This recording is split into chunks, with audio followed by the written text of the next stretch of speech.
Hello दोस्तों। आप सभी का स्वागत है आपके अपने YouTube channel success Pathshala with Amit पर।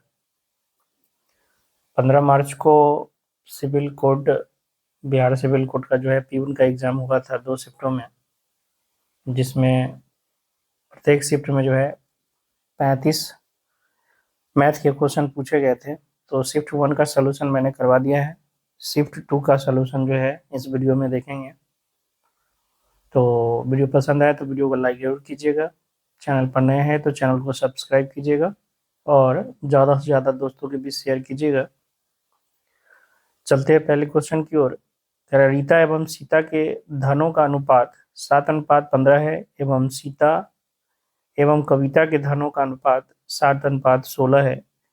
यदि रीता के होना चाहिए, यहाँ पे रीता के पास 490 रुपये हो तो कविता के पास कितना धन है। तो रीता, सीता और कविता तीनों के पास जो है, जो धन का अनुपात आपको पता है कि रीता और सीता के पास जो है 7 और 15 में है, और सीता एवं कविता के पास जो है वो 7 और 16 में है। तो हम लोग क्या करेंगे, सबको मर्ज करके तीनों का रेशियो निकालेंगे। यहाँ 15 और यहाँ 7, तो ये आपके पास रीता के पास हो गया 49, तो सीता के पास 105, कविता के पास ये कितना हो जाएगा 240। यानी तीनों के पास जो धन का अनुपात है वो 49:105:240 के अनुपात में है। अब कह रहा है कि रीता के पास 490 रुपया है, तो रीता के पास रेशियो में कितना है 49, यानी 49 यूनिट का वैल्यू 490 रुपया है।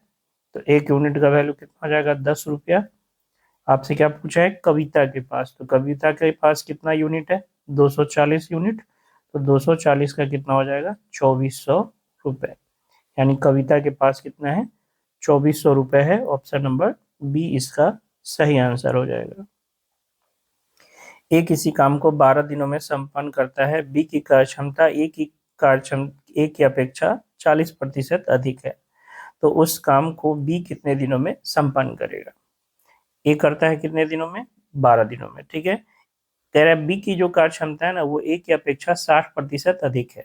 तो अगर हम इफिशियंसी की बात करें, दिन की बात नहीं कर रहे, इफिशियंसी यानी कार्य क्षमता की बात कर रहे हैं कि ए का अगर 100 है तो बी का कितना हो जाएगा 160। तो अगर इसका रेशियो देख ले तो ये हो जाएगा 5 और ये हो जाएगा 8। यानी ए और बी के कार्य क्षमता का जो अनुपात है वो कितना है 5:8। ठीक है। हमें क्या पता है ए जो है वो 12 दिन में करता है, ए जो करता है वो कितना दिन में 12 दिन में करता है। तो आपको ये पता होना चाहिए कि किसी के कार्य क्षमता में अगर उसके दिनों से गुना कर दे तो हमें टोटल वर्क मिल जाता है।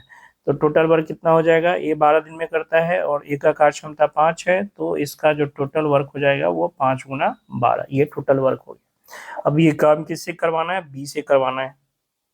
बी का क्षमता कितना है 8, कार्य क्षमता बी का कितना है 8, और टोटल वर्क कितना है 5 × 12, तो कितना समय लग जाएगा, टोटल वर्क बटा क्षमता 8।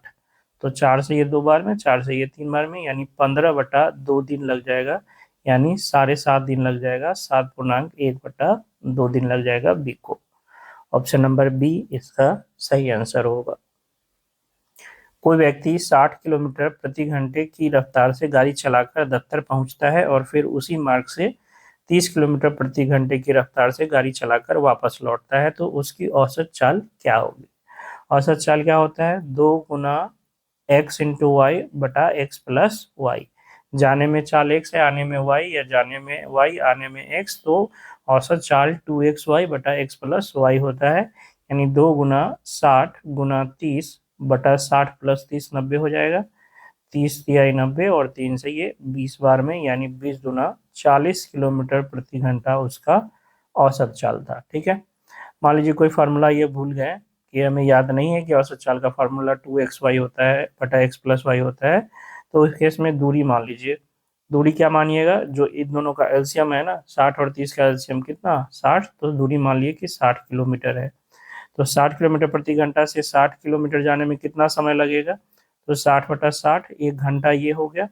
और 60 किलोमीटर की दूरी 30 किलोमीटर प्रति घंटा से कितना समय लगेगा, तो 60/30 यानी 2 घंटा ये लगेगा। तो टोटल टाइम कितना लग गया 3 घंटा। टोटल टाइम कितना लग गया 3 घंटा। टोटल दूरी तो जाने में 60 आने में 60, तो जो औसत चाल का फार्मूला होता है, औसत चाल का फार्मूला कुल दूरी बटा कुल समय, तो कुल दूरी 60 + 60 120 और कुल समय 1 और 2 यानी 3 घंटा।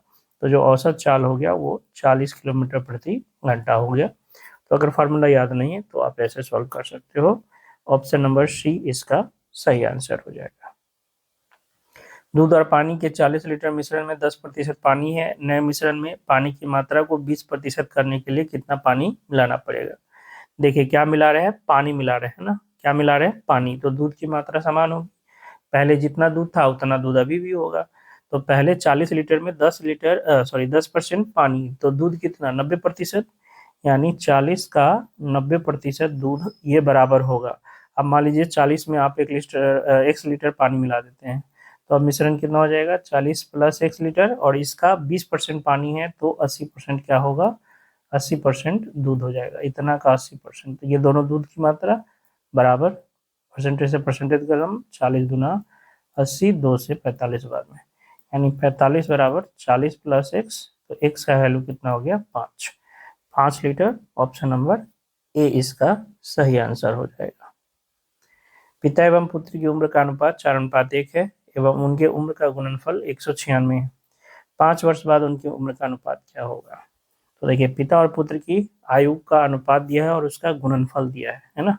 तो मान लीजिए पिता का 4x और पुत्र का x, तो इनका गुणनफल 4x² बराबर 196, 4 से ये घट गया, 4 चौके 16 और 9 चक 36, यानी x² बराबर 49, तो x बराबर आ गया कितना, 7। आपसे पूछा है 5 वर्ष बाद उनकी उम्र का अनुपात, तो अभी कितना है, 4x और x, यानी 7 चक 28 और 7। 5 वर्ष बाद क्या हो जाएगा, 5 वर्ष बाद ये हो गया 33 और ये हो जाएगा 12। 3 से 11 बार में और 3 से 4 बार में, यानी 5 वर्ष बाद पिता और पुत्र की आयु का अनुपात 11:4 हो जाएगा। Option number B.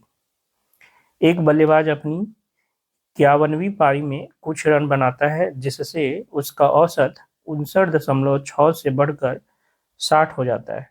बल्लेबाज द्वारा 51वीं पारी में बनाई गई रन संख्या कितनी? 50वीं पारी तक उसका जो औसत था, 50वीं पारी तक वो कितना था, 59.6, क्योंकि अब जो है बढ़ के इतना हो गया, मतलब क्या, 50वीं तक 59.6 था। 51वीं पारी में वो कुछ रन मारा और 51वीं पारी के बाद उसका औसत कितना हो गया, 60 हो गया। तो कितना बढ़ा है, 0.4 रन प्रति पारी बढ़ गया। औसत कितना बढ़ा है, 0.4। एवरेज 0.4 बढ़ने का मतलब कि टोटल 51 पारी में कितना बढ़ा, यानी 51 × 0.4 कितना बढ़ गया, ये 20 और ये 4, यानी 20.4 रन एक्स्ट्रा बढ़ गया 51वीं पारी में। कहने का मतलब अगर वो 59.6 रन ही बनाता 51वीं पारी में, अगर वो 59.6 ही बनाता तो एवरेज पे कोई फर्क नहीं पड़ता, लेकिन वो क्या कर रहा है, 59.6 से ज्यादा रन बना रहा है, इसलिए एवरेज बढ़ गया। कितना बढ़ गया, 0.4 एवरेज बढ़ गया, यानी टोटल 51 पारी में कितना रन ज्यादा बना दिया, 20.4 रन ज्यादा बनाया एवरेज से।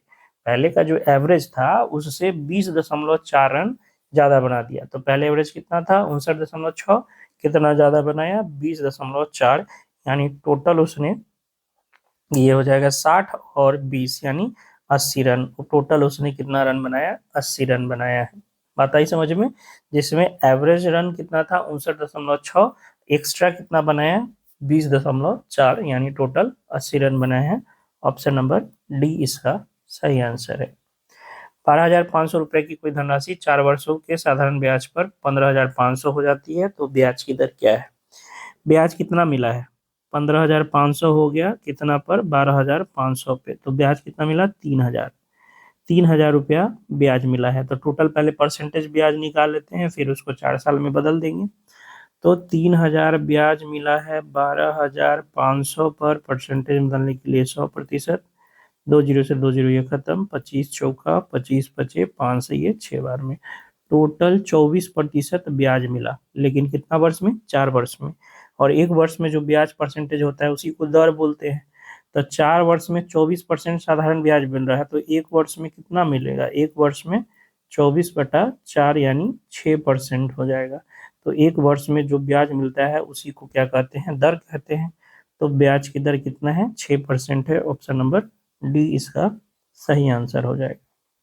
एक राशि को साधारण ब्याज की 2% की दर पर 2 वर्ष के लिए निवेश किया गया। यदि यह निवेश 3% अधिक ब्याज की दर पर उतने ही समय के लिए किया जाता तो 72 रुपये अधिक मिलते। यह राशि कितनी है?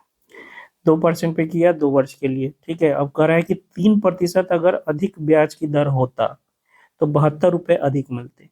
3% प्रति वर्ष मतलब 2 वर्ष में कितना अधिक होता, 2 × 3 यानी 6% अधिक ब्याज मिलता।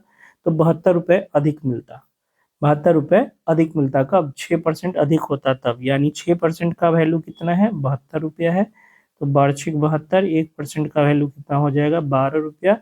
तो धन का मतलब, मूलधन का मतलब 100%, 100% हो गया कितना, 1200 रुपया। राशि कितनी थी, 1200 रुपया थी। Option number A. एक परीक्षा में एक विद्यार्थी को पास करने के लिए अधिकतम अंक का 33% प्राप्त करने हैं।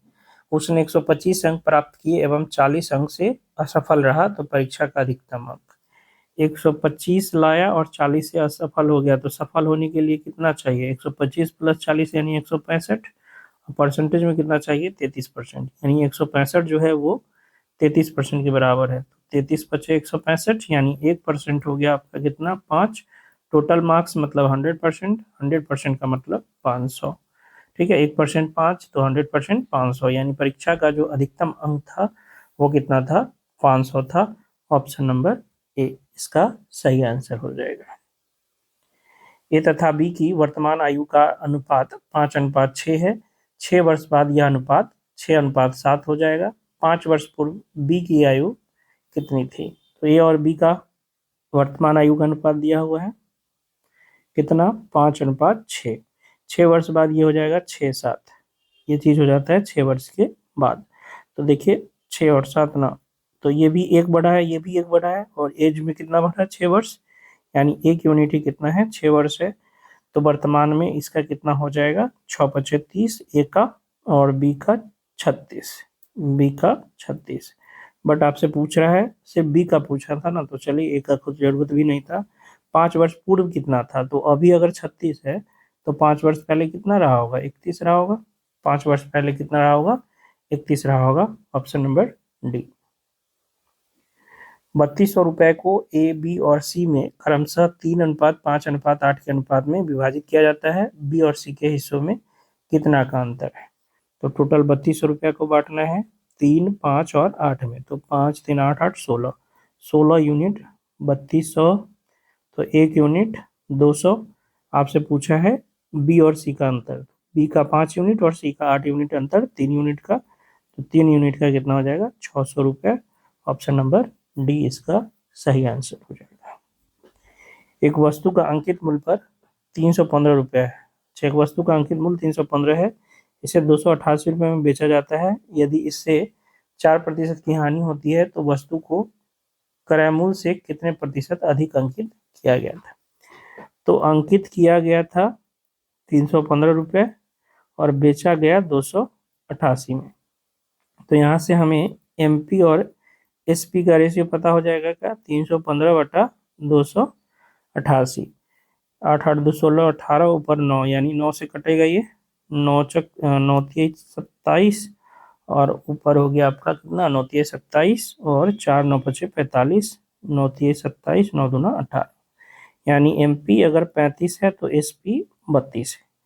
अब देखिए कह रहा है कि 4% की हानि होती है इसे बेचने पर, 4% की हानि होती है, मतलब क्या, 4% के हानि का मतलब सीपी अगर आपका 100 है, सीपी आपका 100 है तो एसपी कितना हो जाएगा, 96।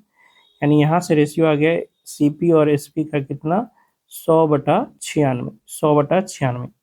और यहाँ पे काटने की जरूरत नहीं है, इसी को 96 बना देते। देखिए यहाँ भी एसपी क्या है, 32 है ना, यहाँ एसपी 96 है, तो इसी को हम 96 बना देते हैं, 3 से ऊपर भी और नीचे भी गुना करके।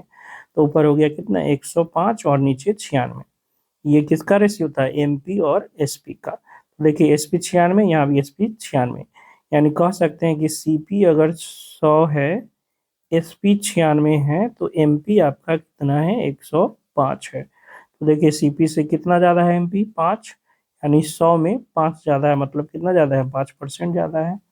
ऑप्शन नंबर बी इसका सही आंसर हो जाएगा। ठीक है।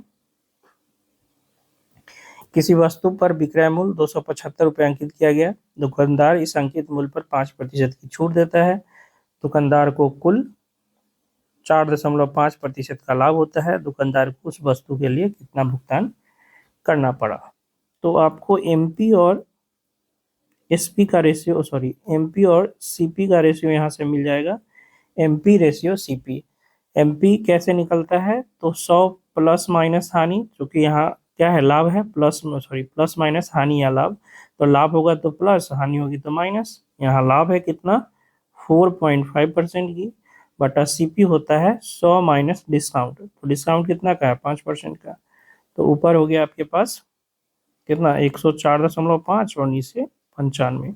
एक जीरो देखिए ये हटा दिए, 5 से पहले काट लेते हैं, 19 25 95, 5 दूना 10, जीरो 5 नवा 45, 19 से ये 11 बार में, 19 से ये 10 बार में।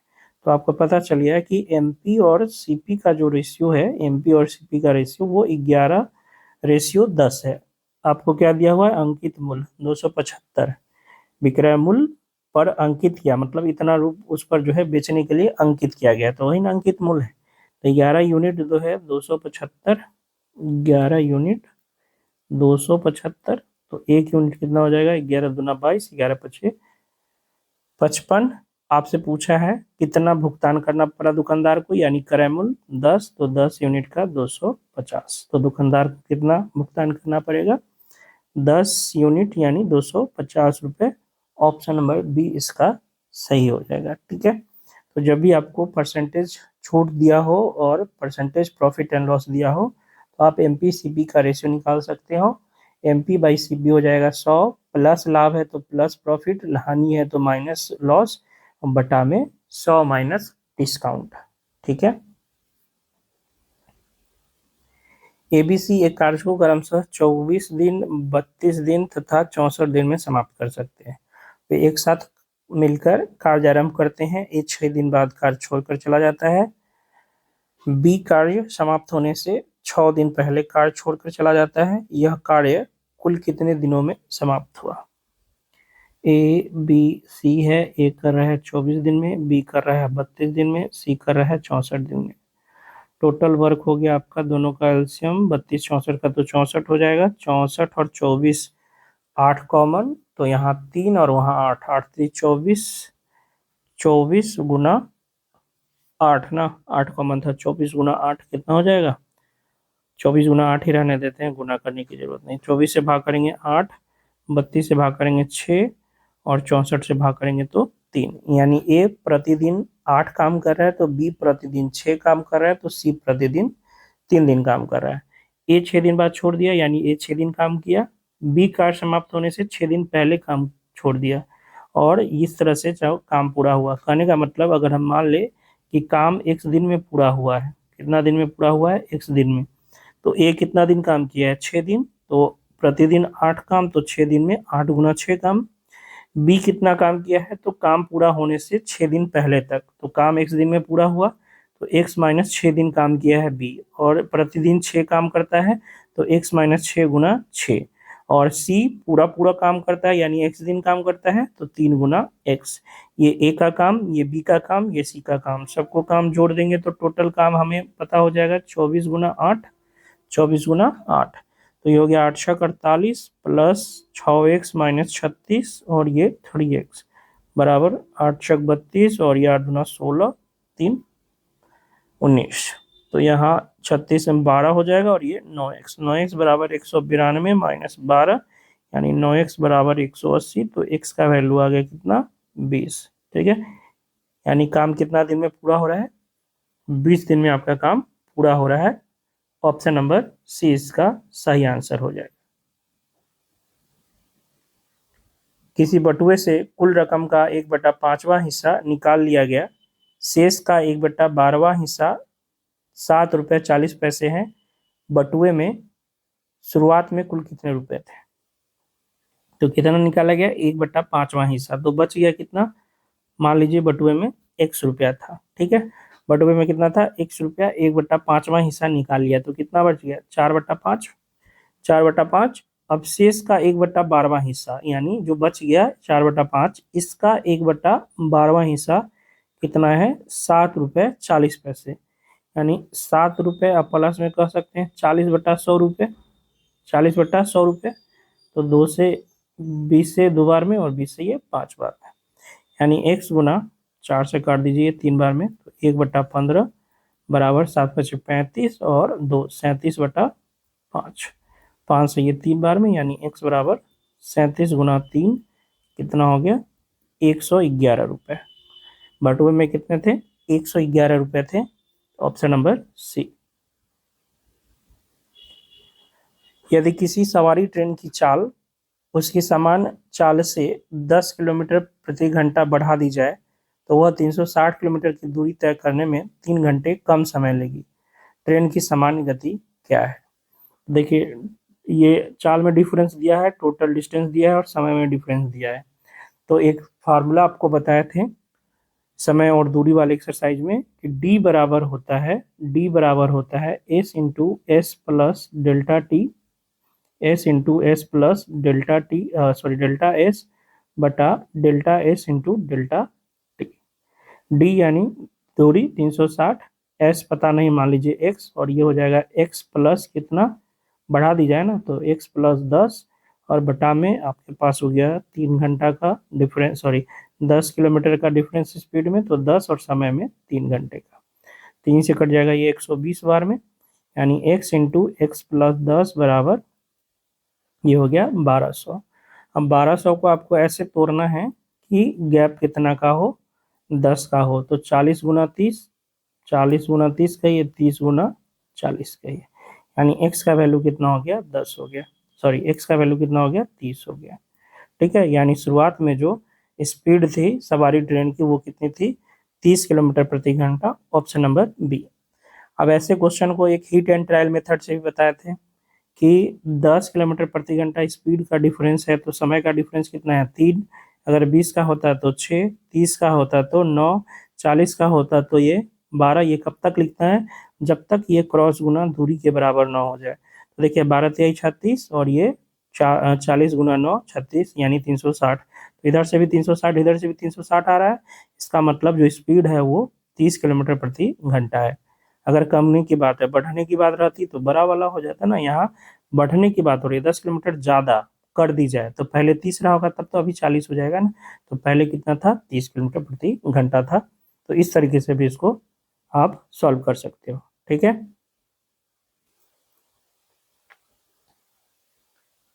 17 नंबर कह रहा है कि किसी कक्षा में 65 छात्र है, इनके बीच 39 रुपए को इस प्रकार विभाजित किया जाता है कि प्रत्येक लड़के को 80 पैसा एवं प्रत्येक लड़की को 30 पैसा मिले। कक्षा में लड़कों की संख्या कितनी है।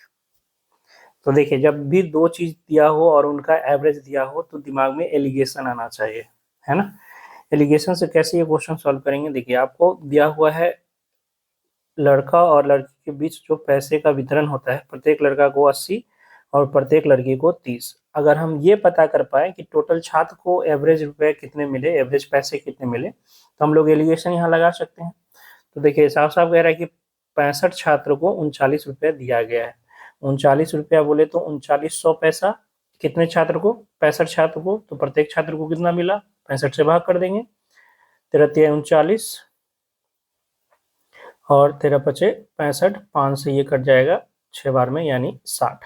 प्रत्येक छात्र को 60 पैसे मिले एवरेज, ऑल ओवर एवरेज कितना मिला है प्रत्येक को 60, जबकि लड़का को 80 और लड़की को 30 पैसे मिले, और दोनों मिलाकर यानी टोटल छात्र को 60 पैसे। तो यहाँ से एलिगेशन अगर लगा दे तो ये आपका 30 हो गया और ये आपका 20 हो गया, यानी लड़के और लड़की की संख्या का रेशियो हमें पता हो गया 3:2। टोटल कितना है 65, यहाँ टोटल 3 लड़का है तो 2 लड़की, यानी 5 यूनिट 65, तो 1 यूनिट 13। आपसे क्या पूछा है, कक्षा में लड़कों की संख्या, लड़कों की संख्या 3 यूनिट, तो 3 यूनिट 13 39 वो लड़का है। ऑप्शन नंबर डी इसका सही आंसर हो जाएगा। एक दुकानदार 100 रुपये प्रति किलोग्राम शुद्ध घी को 50 रुपये प्रति किलोग्राम वनस्पति घी के साथ मिलाकर मिश्रण को 96 रुपये प्रति किलोग्राम की दर से बेचकर 20% का लाभ कमाता है। किस अनुपात में दोनों प्रकार की घी मिलाए गए? तो ये भी एलिगेशन का है। वो घी है 100 का, इसमें वनस्पति घी मिलाता है 50 का। अगर हमें एवरेज क्रैमुल पता हो जाए तो यहाँ से रेशियो पता कर सकते हैं। बच्चे गलती क्या करते हैं, यहाँ 96 लिख के निकाल देते हैं ना। याद रखिएगा, ये आपका क्रैमुल है, ये क्रैमुल है, तो जो एवरेज होगा वो भी क्रैमुल होना चाहिए। और साफ साफ कह रहा है कि 96 रुपये प्रति किलोग्राम की दर से बेचकर, यानी 96 रुपये प्रति किलोग्राम की दर से बेच रहा है, जिससे उसको 20% का फायदा हो रहा है। तो मिश्रण का क्रैमुल कितना रहा होगा? तो आप कह रहे हो कि ये 96 रुपये बिक्रैमुल है और लाभ कितना कमा रहा है? 20%। कहने का मतलब ये 120 का वैल्यू है। 20% लाभ का मतलब एसपी कितना? 120।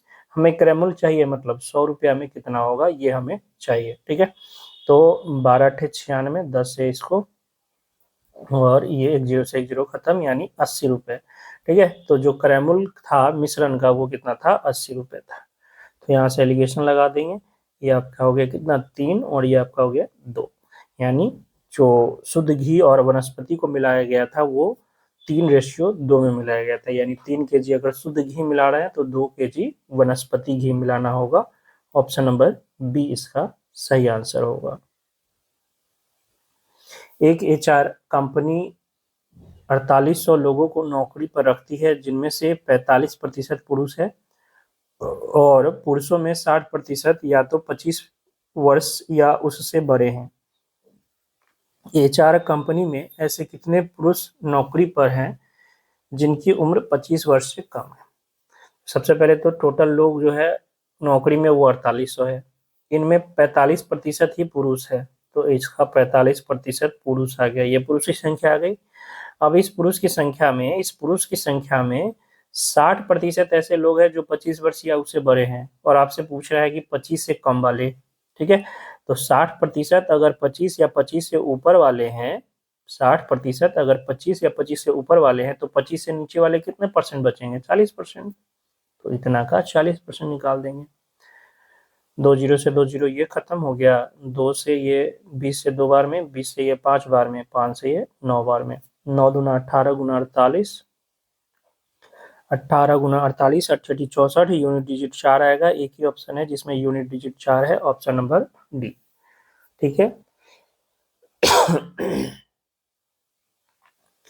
18,750 रुपए का 2 वर्षों का चक्रवृद्धि ब्याज निकाले यदि पहले वर्ष में वार्षिक ब्याज की दर 4% हो एवं दूसरे वर्ष में यह 8% हो। यानी अलग अलग वर्ष में अलग अलग दिया हुआ है। ठीक है, 4% और 8%। तो पहले वर्ष इसका 4% निकाल लें। 18,750 का 4% पहले वर्ष का, तो 1 0 से 1 0 ये खत्म, और 2 से ये 5 बार में, 5 × 15, 5 × 15, और ये 3, 5 × 35, 5 × 25। तो ये हो गया 750 रुपये पहले साल का ब्याज। ठीक है, दूसरे साल 8% लगेगा, यानी इसका डबल हो जाएगा। तो दूसरे साल मिलेगा 1500 रुपये, अब प्लस इस 750 पर ब्याज। ये आपका पहले साल का है। ठीक है, दूसरे साल 8%, तो 8% जब 4% आपका 750 है, तो 8% कितना हो जाएगा? 1500। ठीक है, लेकिन 8% आपको पहले साल के ब्याज पर भी तो 8% मिलेगा। यही तो चक्रवृद्धि ब्याज का खेला है। चक्रवृद्धि ब्याज दूसरे साल में मूलधन पर तो 8% लगेगा ही, जो 1500 दिया, और जो पहले साल का ब्याज है 750, इसका भी 8% लगेगा। ठीक है, तो 25 चौका 100, 25 तिहाई 75, 4 से ये 2 बार में, यानी 60 रुपया और मिलेगा। यानी पहले साल का ब्याज 750 रुपये और दूसरे साल का ब्याज 1560 रुपये। टोटल ब्याज हो गया ये 2310 रुपये। Option number B. यदि x + 1/x 3 हो तो x² + 1/x², बच्चा वाला सवाल है। ठीक है, क्या हो जाएगा? 9 का स्क्वायर -2। अगर x + 1/x बराबर k होता है तो x² + 1/x² बराबर k² - 2 होता है। तो 9 - 2 कितना हो जाएगा? 7 हो जाएगा। Option number B. 2200 मीटर की दौड़ को ए तथा बी क्रमशः 22 सेकंड तथा 25 सेकंड में पूरा करते हैं। जब ए दौर के अंतिम छोर पर पहुंचेगा तो बी उससे कितनी दूरी पर होगा। ठीक है, देखिए कहने का मतलब जो ए है वो बी को 3 सेकंड से हरा देता है। कितना सेकंड से? 3 सेकंड से। 200 मीटर का दूरी था, यहाँ से ए शुरू किया, बी शुरू किया। ठीक है, ए पहुंच गया 22 सेकंड पर अपनी मंजिल में, यानी 200 मीटर कवर करके ये चला गया। तो 22 सेकंड में बी कहीं यहाँ तक होगा। ठीक है, यानी बी यहीं तक होगा, यानी कितना सेकंड से वो हार जाएगा? 3 सेकंड से। कहने का मतलब अगर इस 3 सेकंड में दूरी कवर करना हो बी को तो कितना करता? तो 25 सेकंड में बी जो है कवर करता है 200 मीटर, यानी 1 सेकंड में कितना कवर करता है? तो 8 मीटर। कितना सेकंड से हारा है? 3 सेकंड से। तो 3 सेकंड में बी कितना मीटर कवर करता है? 24 मीटर कवर करता है, यानी वो 24 मीटर पीछे रह गया है ए से। ठीक है, ऑप्शन नंबर ए इसका सही आंसर हो जाएगा। यदि किसी आयताकार भूखंड की लंबाई 5% वृद्धि तथा चौड़ाई में 10% की कमी कर दी जाए तो उसके क्षेत्रफल में कितने प्रतिशत वृद्धि अथवा कमी होगी? यहाँ पे कितने प्रतिशत वृद्धि अथवा कमी होगी? ठीक है, तो सक्सेसिव लगा देते हैं, लंबाई और चौड़ाई दोनों में कमी वृद्धि हुई तो सक्सेसिव परसेंटेज लगा देंगे। 5% वृद्धि तो +5, 10% की कमी तो -10, -5 गुना 10/100। तो ये आप 1 0 से 1 0 काट दो, ये -5 और ये -0.5, यानी -5.5% की चेंजिंग आएगी। माइनस क्या बता रहा है? कमी, यानी 5.5% की कमी आ जाएगी उस आयत के क्षेत्रफल में। ऑप्शन नंबर बी इसका सही आंसर हो जाएगा। दो संख्याएं 5:6 के अनुपात में है, इनका महत्तम समापवर्तक 4 हो तो लघुत्तम समापवर्तक कितना होगा? रेशियो दिया है, एचसीएफ दिया है। याद कीजिए, एलसीएम एचसीएफ में हमने पढ़ाया है, जब भी रेशियो दे दिए और एचसीएफ दे दिए और आपको एलसीएम निकालना हो तो कुछ नहीं करो, तीनों को गुना कर दो। 5 गुना 6 गुना 4, यानी 6 5 30, चौका 120 हो जाएगा।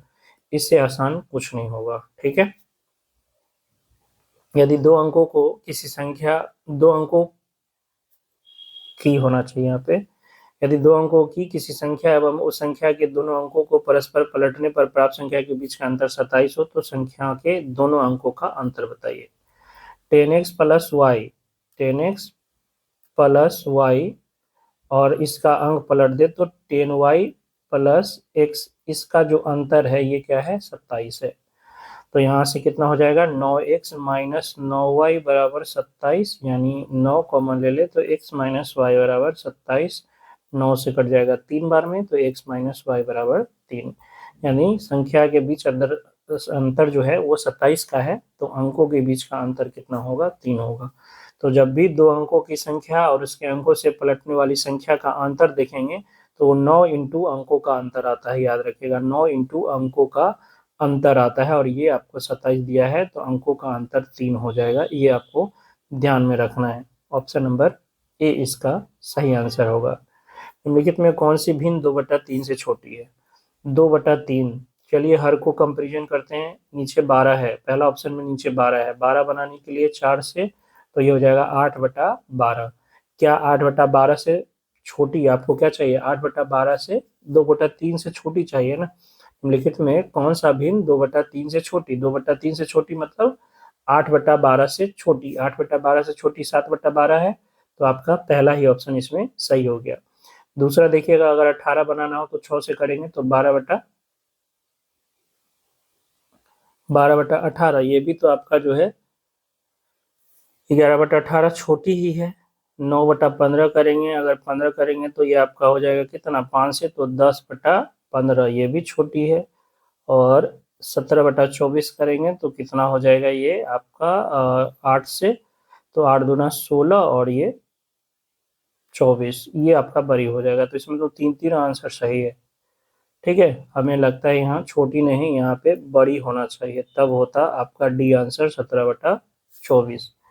तो देखना होगा कि इसके इंग्लिश मीडियम में क्या दिया हुआ है, छोटी है या बड़ी है। क्योंकि छोटी के केस में आप देख रहे हैं कि ये आपका 8/12 रहा है। 2/3 को अगर 12 के रूप में कन्वर्ट करें हर का तो ये 8/12, तो 8/12 से तो छोटा ही है 7/12।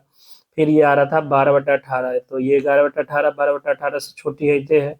और ये आ रहा था आपका 10/15, तो ये भी जो है आपका 10/15 से छोटी है, तो छोटी तो 3 हो जाएगा, ये चीज आपका बड़ी है। तो अगर यहाँ पे बड़ी पूछ रहा होगा तो इसका आंसर डी होगा। छोटी के केस में तो ये तीनों का तीनों आ जाएगा। ठीक है, √32 प्लस √32 प्लस √48 बटा √8 प्लस √12। √32 का मतलब हो गया कितना, √32 का मतलब 8 गुना 16, 16 गुना 2 लिख सकते हैं, 16 गुना 2, और 48 का मतलब 16 गुना 3। नीचे 8 का मतलब 4 गुना 2, और ये 12 का मतलब 4 गुना 3। तो ऊपर 4 फ्री हो जाएगा, 4√2 प्लस 4√3, और नीचे 2 फ्री हो जाएगा, तो 2√2 प्लस 2√3। ऊपर से 4 कॉमन, √2 प्लस √3, और नीचे से 2 कॉमन, तो √2 प्लस √3। तो √2 प्लस √3 से √2 प्लस √3 खत्म, 2 से ये 2 बार में खत्म। तो कितना आंसर हो गया, 2, ऑप्शन नंबर ए।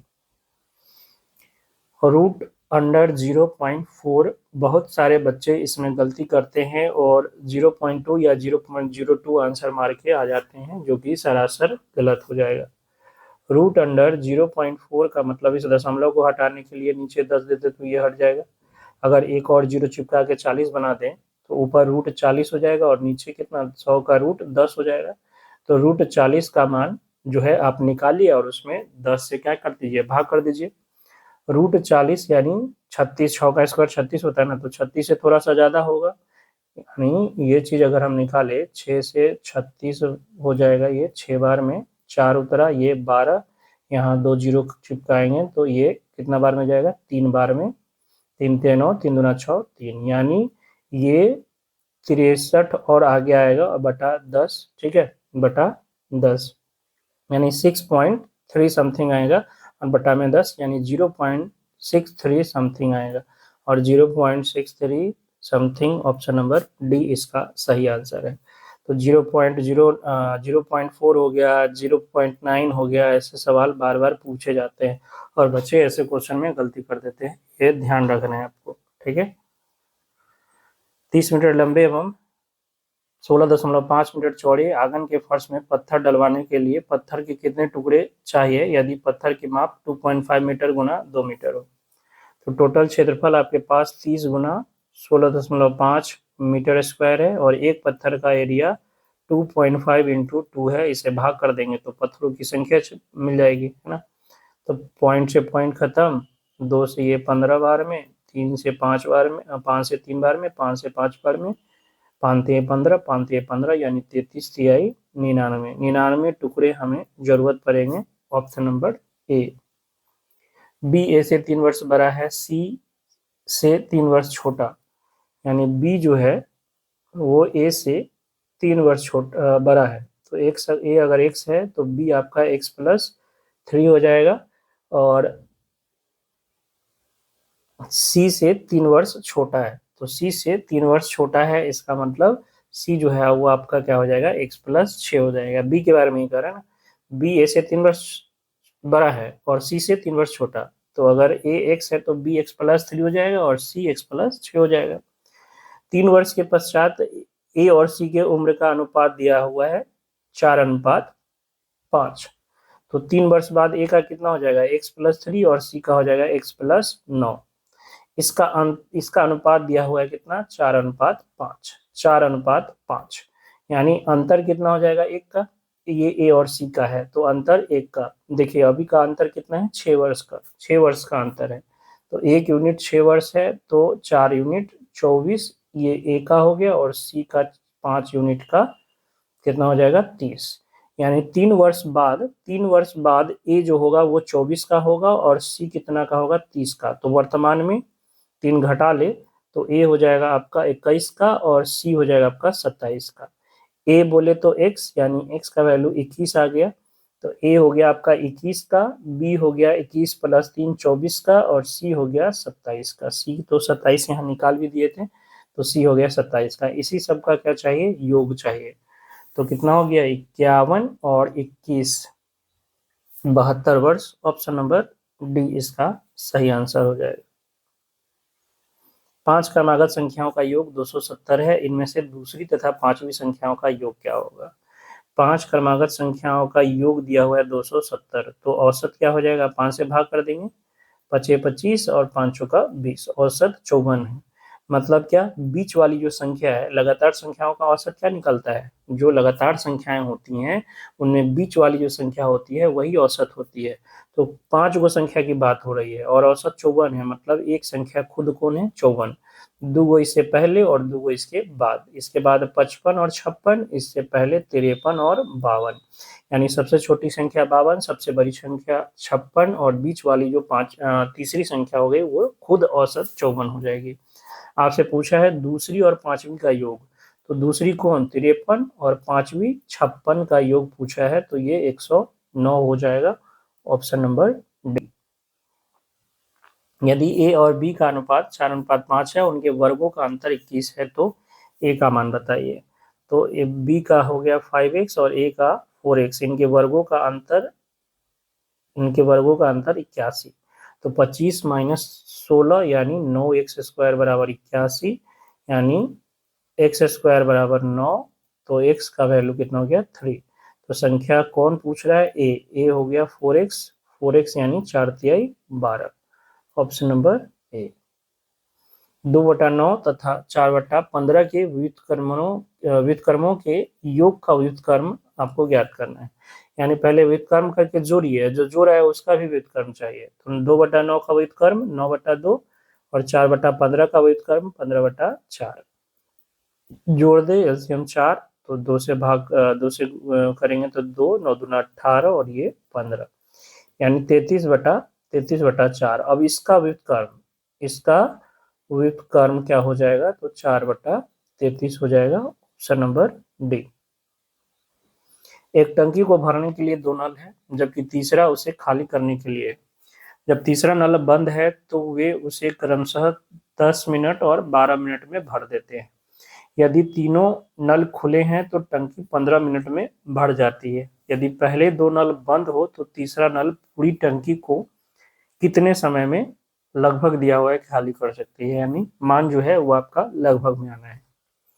ए है, बी है और एक सी खाली करने वाला, मान लीजिए ए भर रहा है 10 मिनट में, बी भर रहा है 15 मिनट 12 मिनट में, सी का पता नहीं, पता करना है, और टोटल 15 मिनट में टंकी भर जाती है जब तीनों का तीनों खुला हो।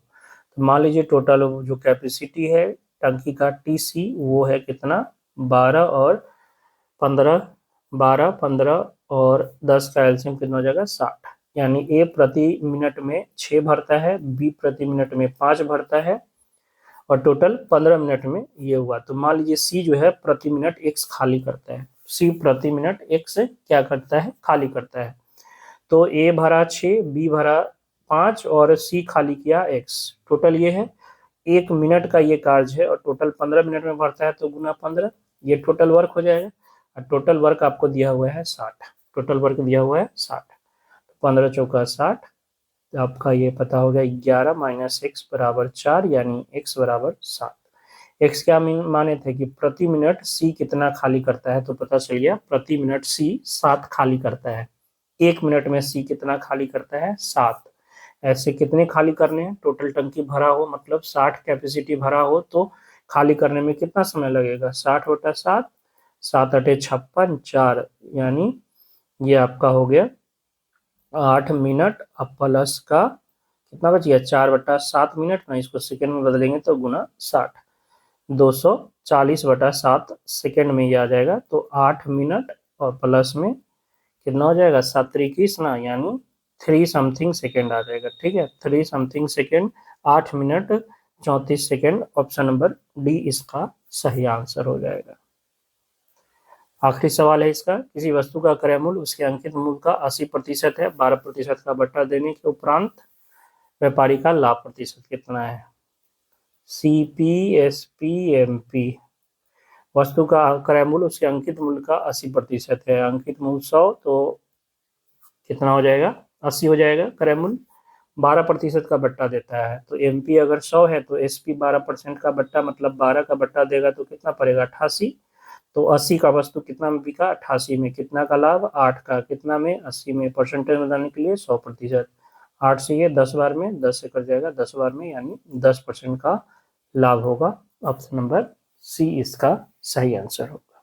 ठीक है, तो ये 35 क्वेश्चन कंप्लीट हुए। आशा करते हैं जो भी बता रहे हैं वो आपको समझ में आ रहा है। समझ में आ रहा है तो वीडियो को लाइक जरूर कीजिएगा, चैनल पर नए हैं तो चैनल को सब्सक्राइब कीजिएगा और ज़्यादा से ज़्यादा दोस्तों के बीच शेयर कीजिएगा। मिलते हैं नेक्स्ट वीडियो में, तब तक के लिए जय हिंद, जय भारत।